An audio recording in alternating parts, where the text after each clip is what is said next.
ஆணவம், கண்மம், மாயை என்ற அந்த கர்ம வினையில் போகும்போது தான் ஆணவத்தில் வளர்ந்தவன் டக்குன்னு செத்து போயிடுவான். உயிரை உடலையும் பிரிச்சிருவான்.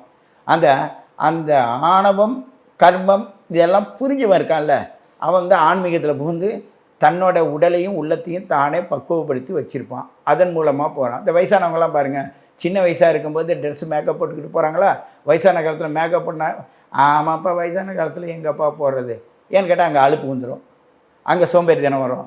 அதே நேரத்தில் காலநிலைகள் இருக்குது, நான் உங்களோட சேர்ந்து ஓட முடியாதுன்னு அவங்க தன்மையை ஏற்றமும் இறக்கமும் அந்த வயதை வைத்து இவங்க மாறும்போது தளர்ந்து போகிறாங்க. தளர வேண்டிய அவசியம் இல்லை.